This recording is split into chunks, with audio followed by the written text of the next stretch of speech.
2, 3. Therapeutic positioning. For the first assessment, assess the client's ability to move independently. Second, assess the client's flexibility. Third, assess the client's age, medical diagnosis, cognitive status, skin integrity, nutritional status, continence, altered sensation, as well as the overall condition of musculoskeletal system. Fourth, assess the presence of tubes, incisions, and equipment. And lastly, assess the physician's order to the specific restriction regarding the client's positioning. For the planning, the supporting devices that are required by the clients are pillows for head plus extra pillows for proper alignment and support, rolled blankets, footboard as an alternative firm pillow, trocante roll as an alternative another pillow, hands rolls, and gloves. Raise the level of the bed in a comfortable working height. Remove all the pillow and equipment that are used in previous position and get extra help as needed. For the implementation, first, perform hand hygiene and put personal protective equipment if needed, because hand hygiene is the most effective way to help prevent the spread of microorganisms, and personal protective equipment is required based on transmission precaution. Second, introduce yourself to the client. Hello, ma'am. My name is Rhovy Odevilas, and I will be your nurse today. This is essential to foster therapeutic nurse relationship between mutual trust and respect. Third, verify the clients using at least 2 identifiers. May I know your name, ma'am? My name is Rhovy Odevilas. Can you tell me your birthday? My birthday is on October 24, 1998. Thank you, ma'am. Okay. Compare the identifiers with information on the client's medical record or client's identification band. This ensures the patient with right patients receive the right intervention and help prevents errors. Third, explain the procedure to the client and encourage her to participate as appropriate. Ms. Rowella, I will do a different procedures, which is placing a different position, because it maintains body alignment, skin integrity, prevents injury, promotes comfort, and promotes optimal lung expansion. Are you fine with that? Yes, I am fine with that, ma'am. Thank you. Discussion and explanation encourage clients' understanding, participation, and reduces apprehension. Close the room around the bed if possible. This ensures the client's privacy. Assemble equipment at bedside. Organization material provides accurate skilled performance. Raise the level of bed to a comfortable working height. Lower the side rail of the side of the bed from which you are assisting the client. Appropriate working height facilitates comfort, which prevents back and muscle strain. This will also provide proper mechanics for the nurse. Remove all the pillow and devices that are used in previous position. Plan the moving technique because this will facilitate movements. Obtain any needed supportive devices or assistance because to avoid injury to the self and client, and this ensures client's comfort and modesty.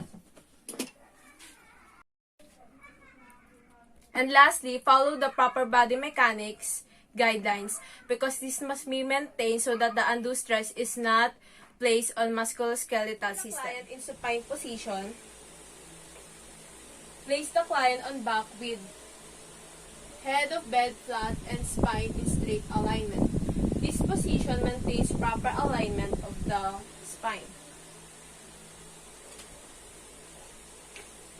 Place a pillow under the shoulders, neck, or head.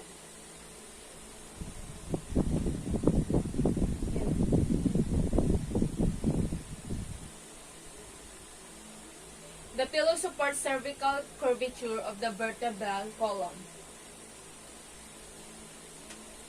Place pillow under pronated forearms.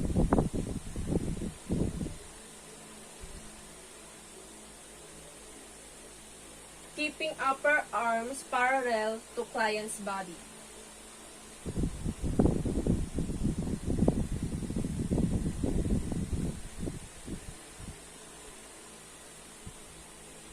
Pillows prevent shoulder and muscle strain from the effect of downward gravitational pull dislocation of the shoulder in paralyzed persons. Edema of the hands and arms and flexion contracture of the wrist. Place the hand rolls in client's hand. Hand rolls are used to keep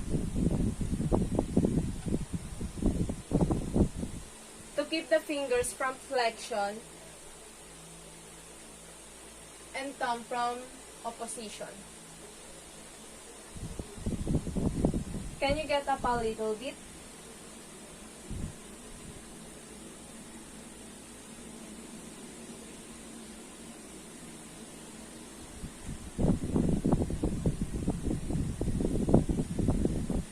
Place a small rolled towel under a lumbar area of the back.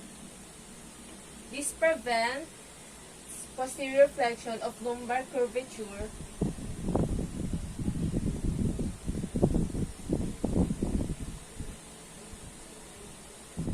Place a trochanter rolls parallel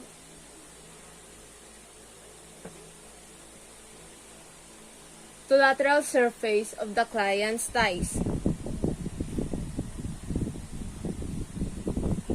Trochanter rolls prevent external rotation of the hips.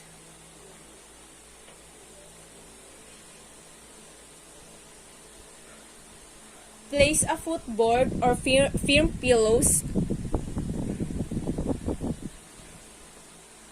against bottom of client's feet. This prevents plantar flexion. Position the feet with toes pointed upwards.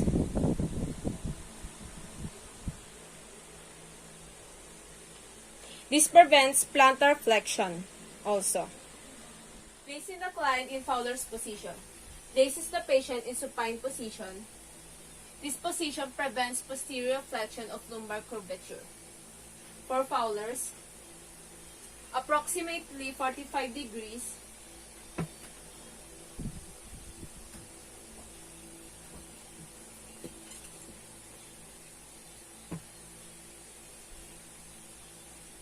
The head and trunk are raised to 45 to 60 degrees.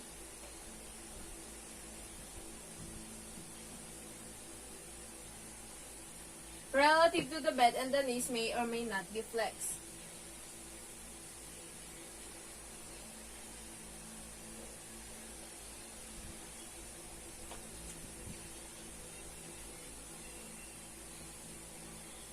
This is the position of choice for people who have difficulty breathing and for some people with heart problems.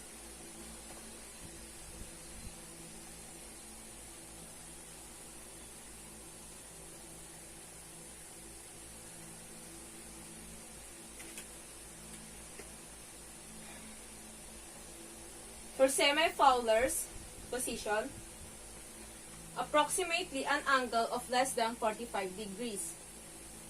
That often 20 to 30 degrees.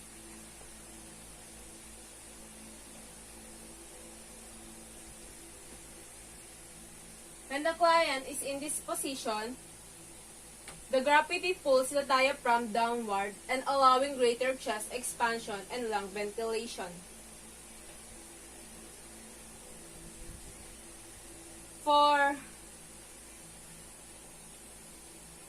For high Fowler's position, the head and the trunk are raised to 60 to 90 degrees. And most often means the client is sitting upright at a right angle to the bed.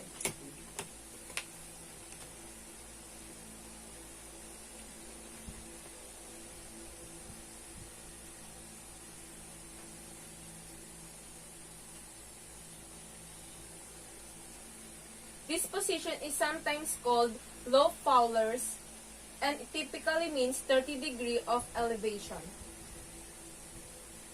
Placing the client in orthoptic position, have the client sits either in bed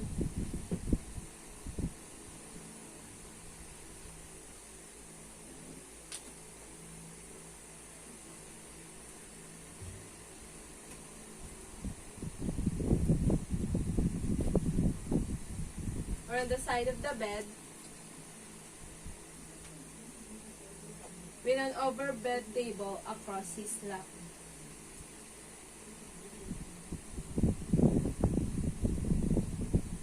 This position helps in respiration, allowing greater lung expansion. Pad table with pillow.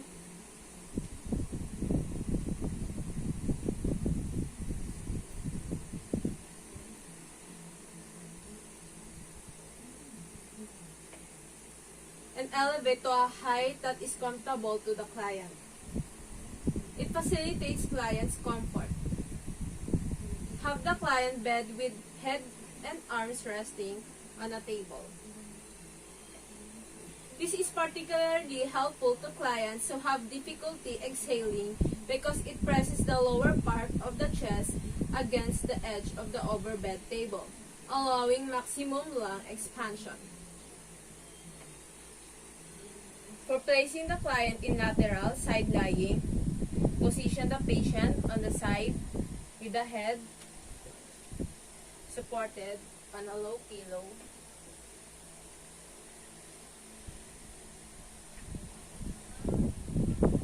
This position helps to relieve the pressure on the sacrum and heels.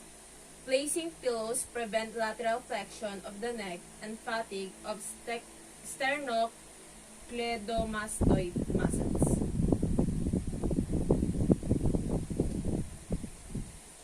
Tuck a pillow along the patient's back.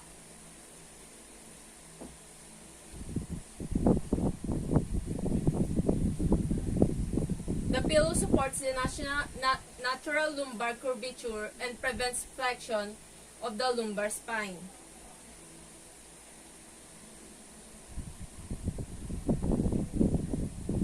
Bring the underlying arm and flex forward to it. And flex onto the pillow used for the head. This position prevents damage to nerves and blood vessels in the axilla. Bring the top arm forward and flex it and rest it on a pillow in front of the body.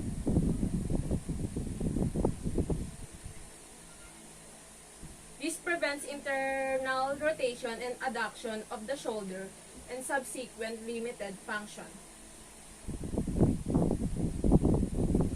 Put hand rolls in place if needed.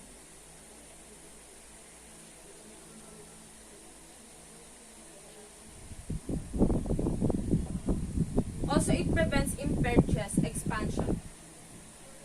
Flex the top leg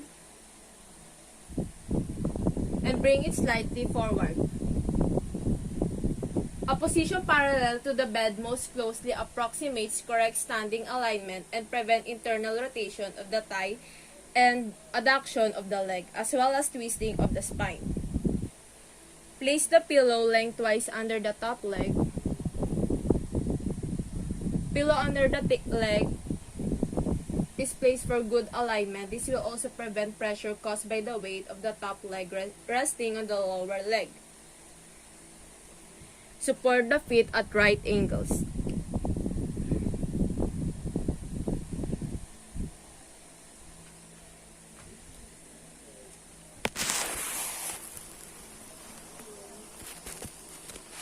Placing clients in Sims position.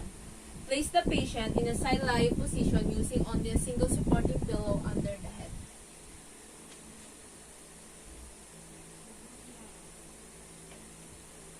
The pillow supports the head. It prevents lateral flexion of the neck and cushions in the cranial and bones. patient far enough onto the abdomen so that the lower arm is extended behind the back and both knees are slightly flexed. Flex the upper leg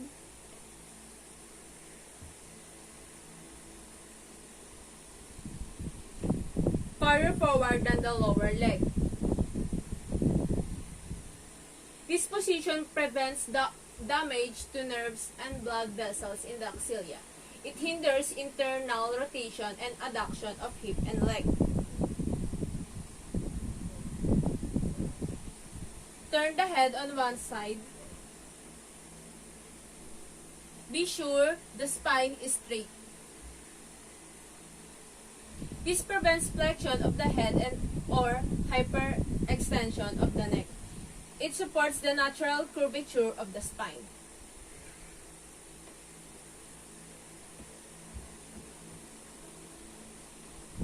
Place a folded towel under each shoulder.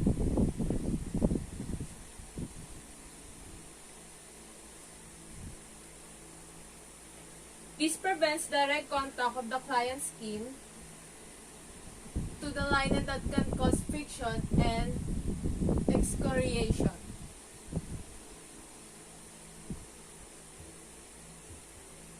Place arms flat on the patient's side or flex at elbow with the hands near the patient's head.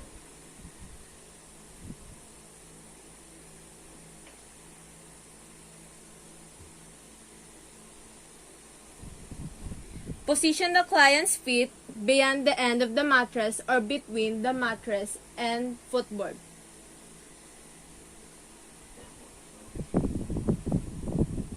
Use a trochanter roll under the ankles or pillows under the leg.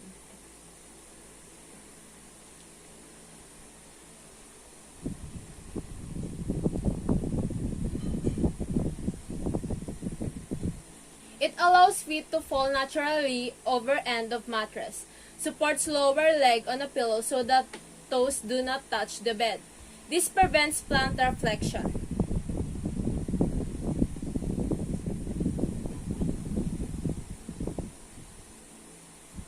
Placing the client on front position. Position the client by turning him or her onto the abdomen.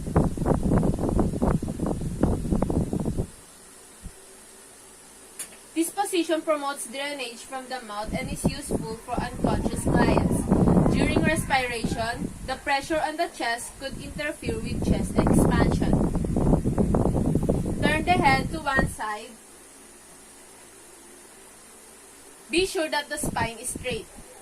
This prevents flexion of the head or hyperextension of the neck. It supports the natural curvature of the spine. Places arms flat on the patient's side or flex at the elbow with the hands near the patient's head.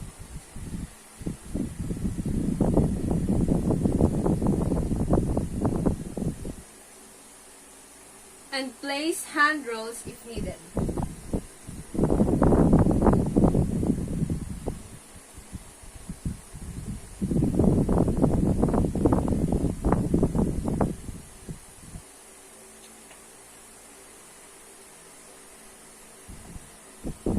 Positions the client's feet beyond the end of the mattress or between the mattress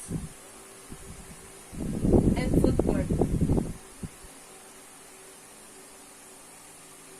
It allows the feet to fall naturally over the end of the mattress. Use a trochanter roll under the ankles or pillows under the legs.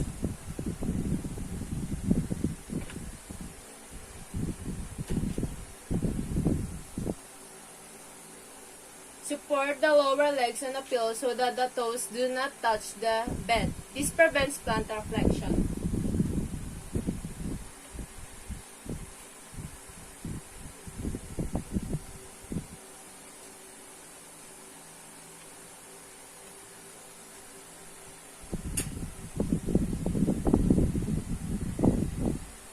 Placing the client in dorsal recumbent position. Place the client in a back-lying position. The client's head and shoulders are slightly elevated on a small pillow.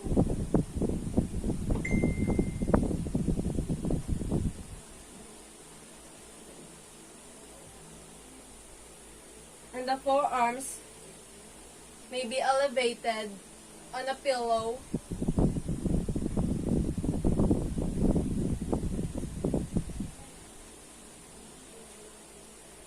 or placed on the client's side. This position is used to provide comfort and to facilitate healing, certain surgeries, or anesthetics. Raise the patient's knees and separate legs.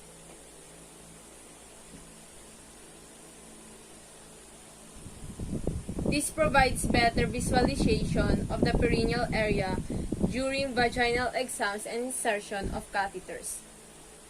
Remains the feet flat in position in bed. It provides anchor and greater stability. For the evaluation, first, safe and proper body alignment and movement were achieved by both client and caregiver. Second, the client is comfortable in new position as evidenced by verbal and non-verbal cues. The client's skin and underlying organs and tissues were protected from the pressure, friction, and shear. Thank you very much.